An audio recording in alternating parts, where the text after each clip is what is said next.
పరిశుద్ధ గ్రంథం నుండి ప్రకటన గ్రంథం 5వ అధ్యాయం 12వ వచనం. ప్రకటన గ్రంథం 5వ అధ్యాయం 12వ వచనం అందరం కలిసి చదువుకుందాం.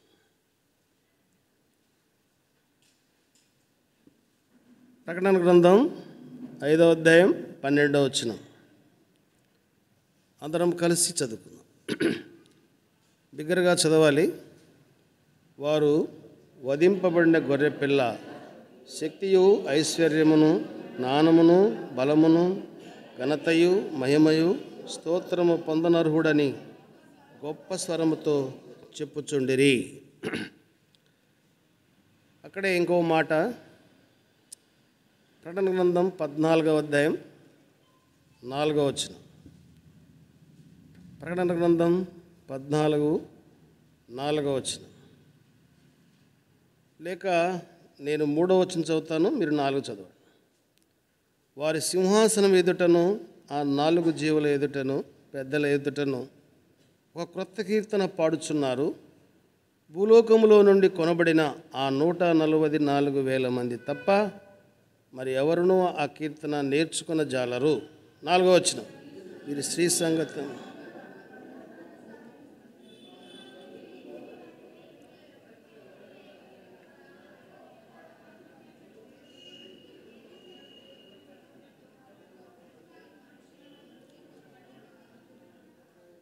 ప్రార్థన చేసుకుందాం.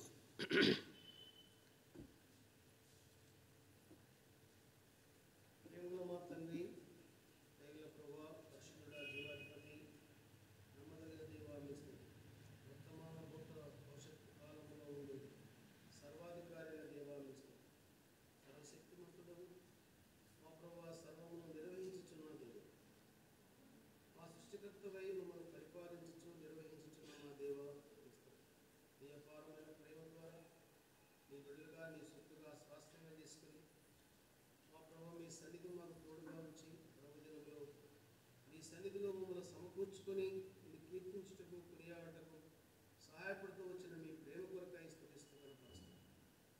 దయగల తండ్రి, చదవబడిన లేఖన భాగాన్ని మీకు అప్పగిస్తున్నాము తండ్రి. మీ సన్నిధిలో నుంచి మా ప్రభు మీ స్వరం మాకు వినిపించి ఆత్మతో సత్యంతో నిన్ను ఆరాధించి కుటుంబాన్ని అనుగ్రహించి దీనుడను అల్పుడు అయోగ్యుడు ప్రభు ఎన్నిక లేని వాడు ఈ జ్ఞానం లేని వాడు ఈ పాదాల చెంత పడివేస్తుండగా నన్ను మరుగుపరిచి మీ జీవాత్మను అందించి నేను కనపరచుటకు సాయించి మంది రావాలని ప్రత్యక్షతో మహిమతో నింపండి. రావాల్సిన వారిని మీరు సిద్ధపరిచి నడిపించి మీ బలిష్టమైన హస్తాలను అప్పగించుకుంటూ మీ కృపను కోరుకుంటూ యేసుక్రీస్తు ప్రభు వారి శ్రేష్టమైన నామమును స్తుతించి ప్రార్థించి అడిగి పెట్టుకుంటున్నాము తండ్రి.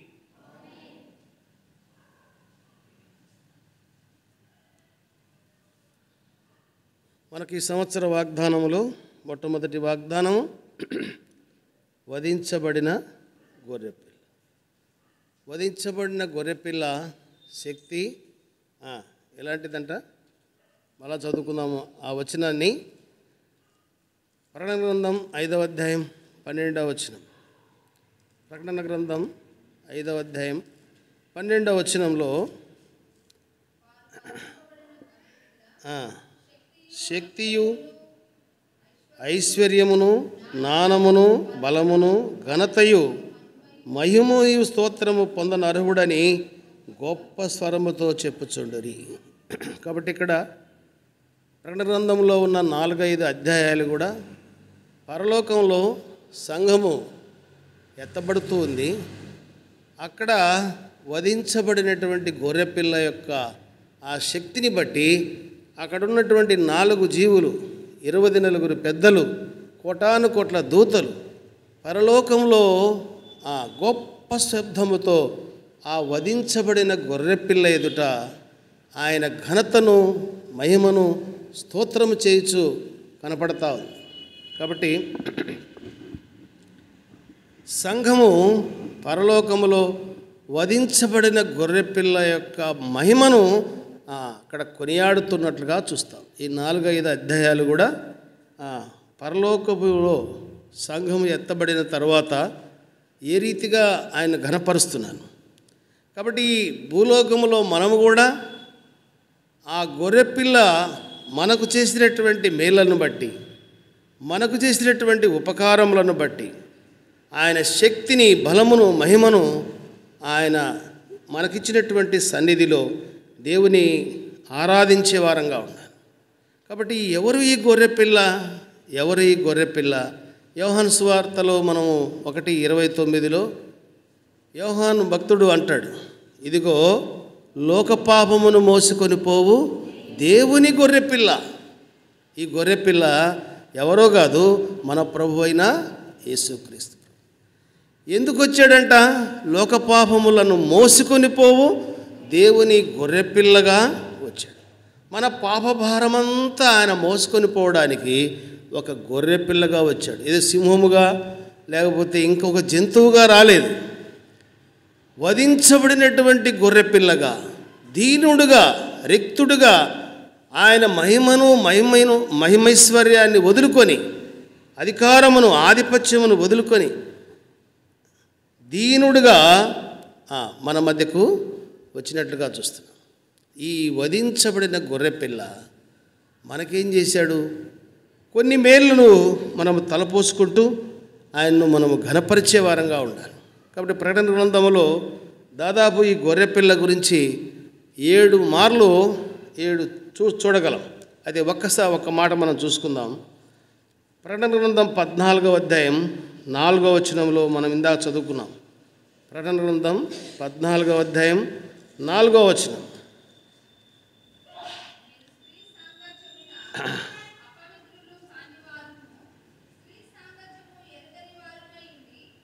గొర్రెపిల్ల ఎక్కడికి పోవునో అక్కడికెల్లా ఆయనను వెంబడింతురు. గొర్రెపిల్ల ఎక్కడికి పోవునో అక్కడికెల్లా ఆయనను వెంబడింతురు. ఈ గొర్రెపిల్ల ఏం చేస్తుందట?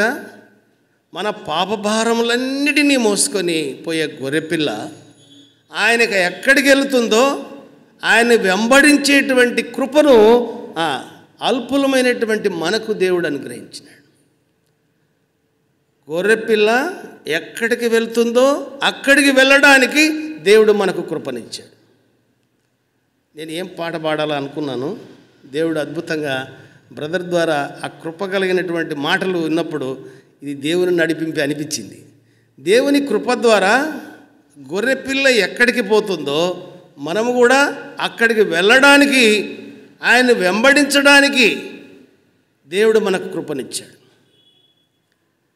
కాబట్టి ఎక్కడికి పోతుంది? మనము ఒకప్పుడైతే ఈ గొర్రెపిల్లను వెంబడించేవారం కాదు, ఈ గొర్రెపిల్ల దగ్గరికి వెళ్ళేవారం కాదు. ఎలాగా వెళ్ళేవారం? ఎక్కడికి వెళ్ళేవారం? చూడండి, 1 తిమోతి పత్రిక 5వ అధ్యాయం 15వ వచనంలో ఒక మాట రాయబడింది. 1 తిమోతి పత్రిక 5వ అధ్యాయము 15వ వచనం.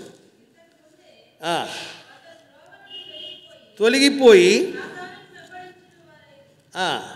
సాతానును వెంబడించిన వారైరి. ఇంతకు ముందే త్రోవను తొలగిపోయి ఎవరిని వెంబడిస్తున్నాము? సాతాను వెంబడిస్తున్నాం. మనము గొర్రెపిల్లని వెంబడించిన వారం కాదు. కాబట్టి ఈ లోకములో ఉండే అధికారి, అందుకని యోహాను సువార్త 8:44లో వాడు అపవాది, మనమందరం అపవాది సంబంధులంగా ఉండి వానిని వెంబడిస్తూ వాని యొక్క పంధాలో ఉన్నటువంటి వారం మనమంతా.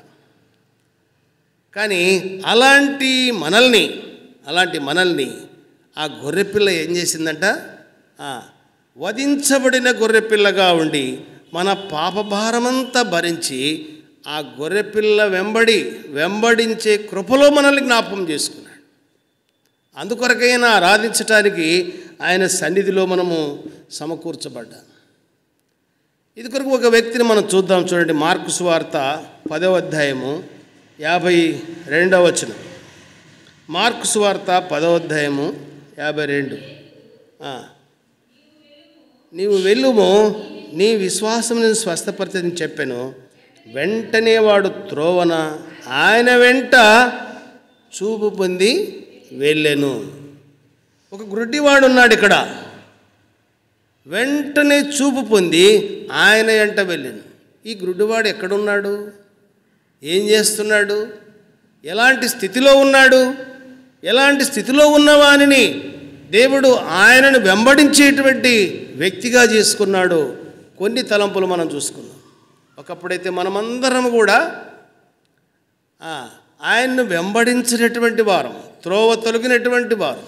అయితే ఆయన కృప ద్వారా ఆ వధించబడిన గొర్రెపిల్ల, ఆ శక్తి కలిగినటువంటి గొర్రెపిల్ల మన పాపముల నిమిత్తమై బలి అయిపోయి మనల్ని ఆ సాతాను వశములో నుంచి విడిపించి ఆయన్ని వెంబడించే బిడ్డలుగా చేసుకుంది.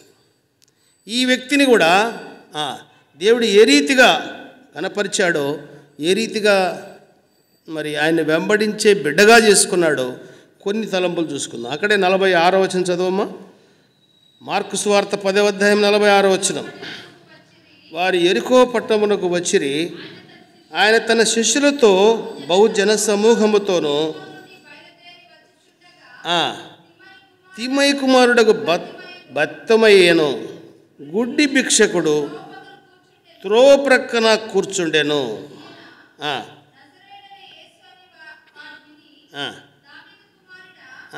యేసు నన్ను కరడింపుమని కేకలు వేయ మొదలుపెట్టాడంట. ఇక్కడ ఈ గుడ్డి భిక్షకుడు ఆయన్ను వెంబడించక మునుపు ఎక్కడున్నాడంట? ఎక్కడున్నాడు? యెరికో పట్టణంలో ఉన్నాడు. వారు జనసమూహములతో కూడి యెరికోకు పోయేటప్పుడు ఎక్కడున్నాడంటే యెరికోలో ఉన్నాడు. యెరికో అనగా అర్థం ఏంటి? శాపగ్రస్తమైనటువంటిది. శాపగ్రస్తమైనటువంటి ఆ దేశంలో ఉన్నాడు, ఆ స్థలంలో ఉన్నాడు ఆయన. కాబట్టి శాపగ్రస్తమైనటువంటి స్థలంలో మలాకి గ్రంథంలో 3:9 ఒక మాటను చూడండి. మలాకి 3:9.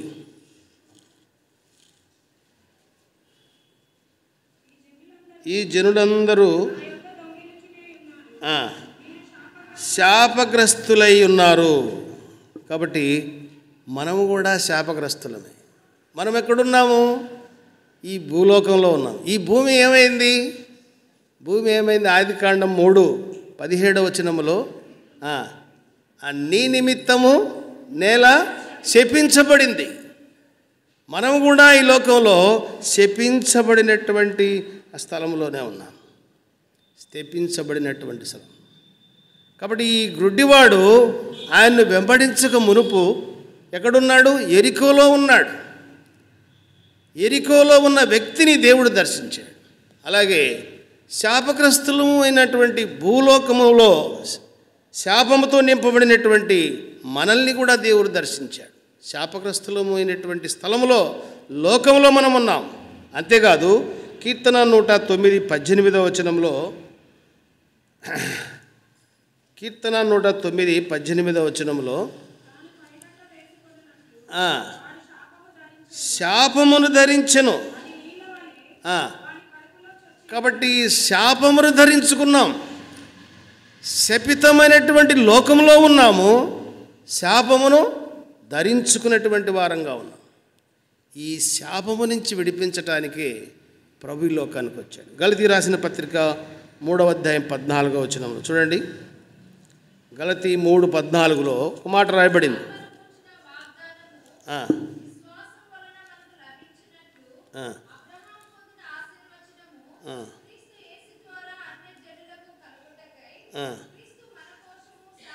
క్రీస్తు మన కోసము శాపమై శాపము నుంచి విడిపించినాడు. కాబట్టి ఒకప్పుడు మనము కూడా ఈ గ్రుడ్డివాని వలె శపితమైనటువంటి ఈ లోకములో శాపాన్ని ధరించుకున్న వారమై శాపగ్రస్తులమై ఉన్నాం. అటు మనల్ని విడిపించటానికి ఆ మహనీయుడు మన కొరకై శాపగ్రాహిగా ఆ శిలువలో వేలాడినాడు. శిలువలో వేలాడడం అంటే శాపగ్రస్తుడే. అది ఆయన ఏ పాపము చేయలేదు. పరిశుద్ధుడైన దేవుడు, అధికారము కలిగిన దేవుడు, ఆధిపత్యము కలిగిన దేవుడు నా పాపము శాపము నిమిత్తమై శాపగ్రాహిగా ఆ శిలువలో వేలాడి ఆ శాపము నుంచి మనల్ని విడుదల చేశాడు. కారణం ఏంటంటే ఆయన మనల్ని ప్రేమించినాడు కాబట్టి. ద్వితీయోపదేశకాండంలో మాట రాయబడింది చూడండి. ద్వితీయోపదేశకాండము 3వ అధ్యాయం 5వ వచనం. ఆ, ఆ.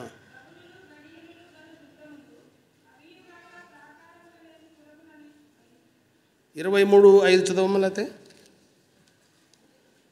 ఆయన 23:5 వచనం.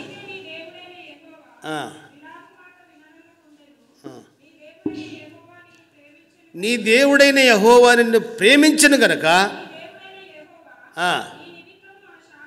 నీ నిమిత్తము ఆ శాపమును ఆశీర్వాదంగా మార్చాడు. చూడు ఎంత గొప్ప ఆధిక్యత. ఎరికోలో ఉన్న శాపగ్రస్తమైనటువంటి విధానంలో ఉన్న ఆ గ్రుడ్డి భిక్షకుని ఏ రీతిగా దర్శించినాడో, శాపగ్రస్తమైన లోకంలో ఉన్న మనల్ని కూడా దేవుడు దర్శించి మన కోసం ఆయన శాపగ్రాహి అయి ఆ శాపమును ఏం చేశాడు? ఆశీర్వాదంగా మార్చాడు. కాబట్టి ఈ గొర్రెపిల్ల యొక్క శక్తి ఎలాంటిదంటే శాపమును ఆశీర్వాదంగా మార్చేది. ప్రభువా, నేను ఒకప్పుడు శాపగ్రస్తునైనటువంటి లోకంలో ఉన్నాను, నా శాపమును ఆశీర్వాదంగా మార్చా, అందుకొరకై నీకు స్తోత్రం. 2వ తలంపుగా చూసుకుందాం. అదే 10వ అధ్యాయం మార్కు సువార్త 10:46. ఎరికో నుండి బయలుదేరుచుండగా ఎరికో వారు పట్టణం వచ్చిరి. ఆయన తన శిష్యులతో తిమయ కుమారుడు భర్తమైన గ్రుడ్డి భిక్షకుడు.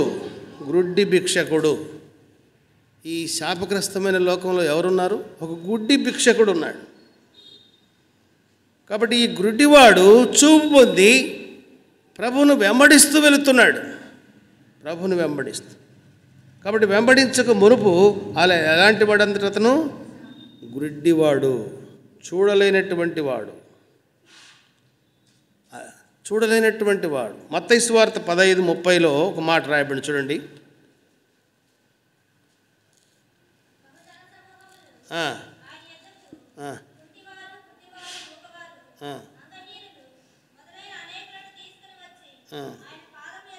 పడవేసిరి, ఆయన వారిని స్వస్థపరిచెను. కాబట్టి గ్రుడ్డివారు, అంగహీనులు అందరినీ ఆయన దగ్గరికి తీసుకొచ్చినప్పుడు ఆయన వారిని ముట్టినప్పుడు స్వస్థపరచబడ్డాడు. అలాగే ఈ గుడ్డి భిక్షకుడు కూడా ప్రభువును ఎరగడాన్ని బట్టి, ప్రభు ఆ స్థలానికి రాయని బట్టి స్వస్థపరచబడినట్లుగా ఆయన వెంబడించినట్లుగా చూస్తాం. అయితే మనము కూడా ఈ లోకంలో గ్రుడ్డివారమే. 2వ కొరింథీ పత్రిక 4వ అధ్యాయం 4వ వచనంలో ఈ యుగ సంబంధమైన దేవత అవిశ్వాసులైన వారి మనోనేత్రములకు ఏం చేసింది? గుడ్డితనము కలుగజేసింది. చూడలేని వారం ఒకప్పుడైతే ప్రభు సన్నిధికి రాలేని వారం, ప్రభువును గుర్తిరగలేని వారం. అలాంటి గ్రుడ్డితనంలో ఉన్న మనల్ని దేవుడు ఆయన్ను చూసేటువంటి ధన్యతను మనకిచ్చాడు. అందుకని యోహాను సువార్త 9వ అధ్యాయంలో ఒక పుట్టుగుడ్డిని వారందరూ వచ్చి పరిశీలిస్తూ ఉంటారు. అప్పుడు ఏమన్నాడంటే, ఒకప్పుడైతే నేను గ్రుడ్డివాడిని, ఇప్పుడు నేను చూస్తున్నాను. ఒకప్పుడైతే నేను చూడలేకపోయాను, ఇప్పుడు నేను చూస్తున్నాను. మనం కూడా ఒకప్పుడైతే ప్రభువును చూడలేని వారు, ఇప్పుడు ప్రభువుని ఎరిగి, ప్రభువును కలిగి, ఆయన్ను చూసేటువంటి ధన్యతను దేవుడు మనకిచ్చాడు. కాబట్టి ఒకప్పుడు నేను కూడా గ్రుడ్డివాడిగా ఉన్నాను తండ్రి, అయితే నన్ను కనికరించి నా గ్రుడ్డితనం తీసివేసి నిన్ను చూసేటువంటి ధన్యతను నాకు ఇచ్చావు. అందుకని యోబు భక్తుడు ఒక మాట అంటాడు. యోబు 19:25లో, యోబు 19:25 చదవండి.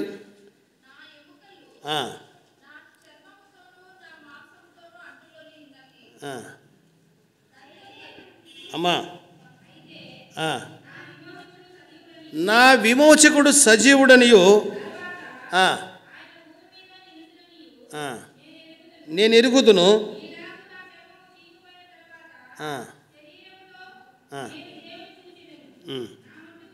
నా మట్టుకు నేనే చూసేది. ఎంత విశ్వాసం! నేనే చూస్తున్నాను. కాబట్టి ఎవరు చూస్తున్నారు? ఇప్పుడు మనమే ప్రభువును చూస్తున్నాం.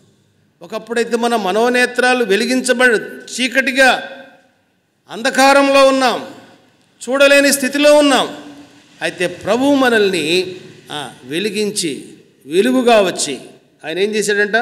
మన మనోనేత్రాలు వెలిగించినాడు, మన గ్రుడ్డితనము తీసివేశాడు. ఆయన్ను ధారాళంగా చూసేటువంటి కృపను మనకిచ్చాడు. కాబట్టి ఎప్పుడైతే ఈ గుడ్డి భిక్షకుడు ఎరికోలో ఉన్నాడు, శాపగ్రస్తమైన దాంట్లో ఉన్నాడు, ఆ శాపమును తీసివేశాడు. తర్వాత ఆయన్ను చూడలేని స్థితిలో ఉన్న అతని ఆ కళ్ళు తెరిచాడు. మూడో తలంపుగా చూద్దాం. అక్కడే 10వ అధ్యాయం 46వ వచనం. ఎరికో పట్టణమునకు వచ్చిరి, ఆయన తన శిష్యులతోనూ బహుజన సమూహముతోనూ ఎరికో నుండి బయలుదేరి వచ్చుచుండగా తిమై కుమారుడకు భర్తమయ్య అని గుడ్డి భిక్షకుడు త్రోవ ప్రక్కన కూర్చున్నవాడు. ఎక్కడున్నాడు ఈయన? త్రోవలో లేడు, త్రోవ ప్రక్కన కూర్చున్నాడు. త్రోవ ప్రక్కన, త్రోవలో అనేక మంది పోతూ ఉన్నారు.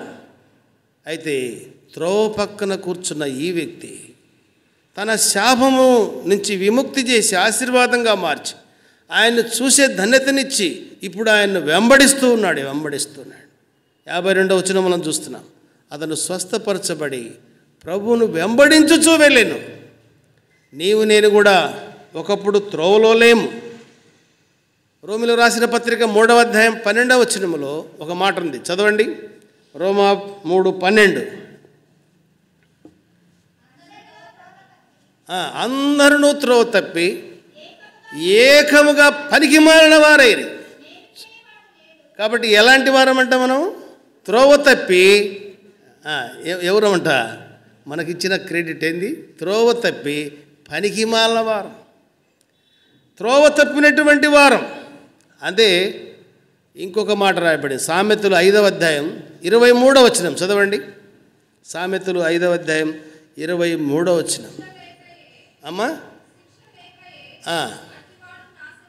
నాశనమగును అతి మూర్ఖుడై త్రోవ తప్పినవాడు కావాలి. అతి మూర్ఖుడై అంటే ఎవరి మాట వినడు వీడు, అందుకనే వాడు త్రోవ ప్రక్కన ఉన్నాడు. గురుడివాడే కాదు, మనము కూడా త్రోవ తప్పినటువంటి పనికిమాలిన వారమై ఉన్నాం. ఎవరి మాట వినకుండా మూర్ఖులుగా ఉన్నాం, గర్వాంతులుగా ఉన్నాం. ఇలాంటి మనల్ని, పాపిష్టులైన మనల్ని, త్రోవ తప్పినటువంటి మనల్ని ఆయన మన కొరకై వధించబడిన గొర్రెపిల్లగా వచ్చాడు. యెషయా గ్రంథం 53:6 వచనంలో చదవండి మాట, చక్కని మాట రాయబడింది. మనమందరం గొర్రెల వలె త్రోవ తప్పిపోయినాం. త్రోవ తప్పి గొర్రెలైనటువంటి మనల్ని త్రోవలో నడిపించుట కొరకు ఆయన వధించబడిన గొర్రెపిల్ల అయినాడు. ఇశ్రాయేలు ప్రజలను ఆ రీతిగా ఆయన చక్కని మార్గంలో నడిపించినాడు. చూడండి 107వ కీర్తన 7వ వచనంలో, కీర్తన 107 7వ వచనం చదవమ్మా. వారొక నివాసపురము చేరున్నట్లు చక్కని త్రోవలో ఆయన వారిని నడిపించారు. కాబట్టి వీరు కూడా త్రోవ తప్పిన వారే, అయితే వారొక నివాసపురము చేరున్నట్లు చక్కని త్రోవలో నడిపించారు. నిన్ను నన్ను కూడా దేవుడు మనము త్రోవ తప్పి పనికిమాలిన వారమైన, మూర్ఖులమైన, గర్భాంధులమైన, పాపులమైన మనల్ని ఆ చక్కని మార్గములో నడిపించటానికి గొర్రె పిల్లగా వచ్చి ఆయన మన పాపభారమంతా భరించినాడు. కాబట్టి చక్కని మార్గము. ఎలాంటిది ఆయన మార్గము? చక్కని మార్గం. 77వ కీర్తన 13వ వచనంలో కూడా ఎలాంటి మార్గం అంట చూడండి. నీ మార్గము పరిశుద్ధమైంది. కాబట్టి ఆయన మార్గం ఎలాంటిది? పరిశుద్ధ మార్గంలోనికి, చక్కని మార్గంలోనికి నడిపించిన. ఈ మధ్యాహ్న కాల సమయంలో మనము కూడా ఒకప్పుడు అయా త్రోవ తప్పిన పక్కన ఉన్న ఆ గుడ్డివాన్ని రీతిగా నడిపించినావో, త్రోవ పక్కన పనికిమాలిన వారమైన, మూర్ఖులమైన నన్ను జ్ఞాపకం చేసుకొని నీ చక్కని మార్గము, పరిశుద్ధ మార్గంలోనికి నన్ను నడిపించినావు. అందుకొరకే నీకు స్తోత్రమని దేవుని మహిమపరిచే వారంగా ఉన్నా. ఇంకా ఎలాంటి స్థితిలో ఉన్నాడు చూద్దాం. అక్కడే 10వ అధ్యాయము 49వ వచనం చదవండి. వాని పిలుచుడని చెప్పగా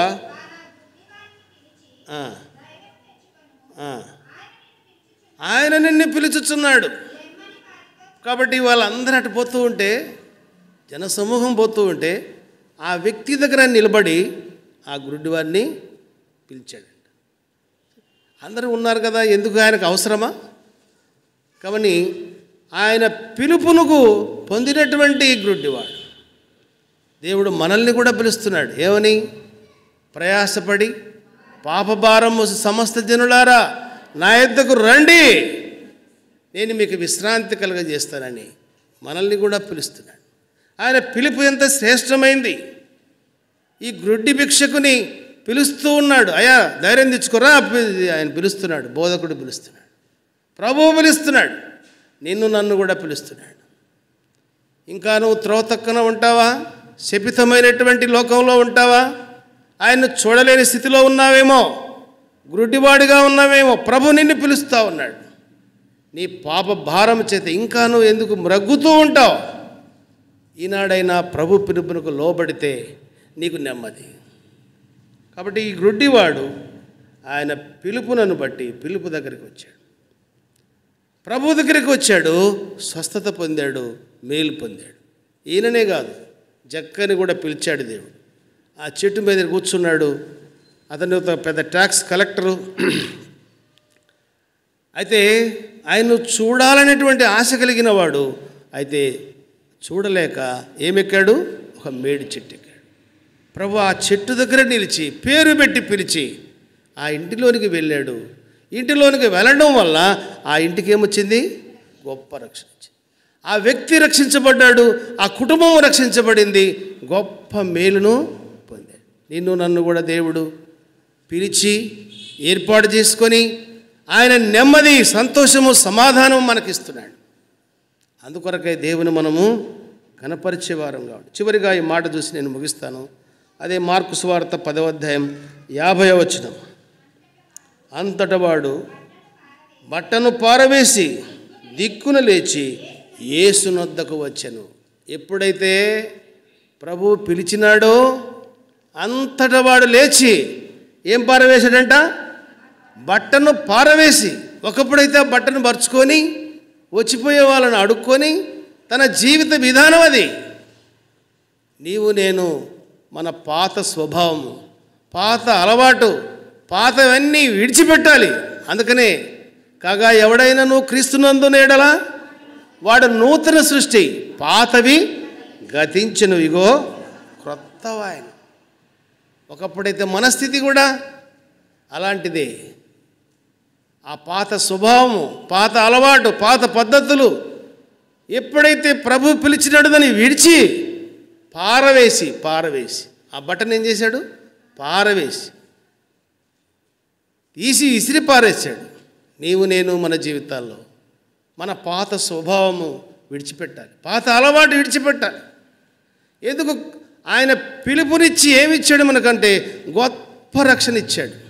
ఎలాంటిది ఆ రక్షణ? ఎలాంటిది ఆ వస్త్రం? ఇంతకుముందు అడుక్కునే వస్త్రం కాదు అది. ఇప్పుడు ఎలాంటిది ఆ రక్షణ? ఎలాంటిది ఆ వస్త్రం? యెషయా గ్రంథం 61:10 వచనం. యెషయా గ్రంథం 61:10.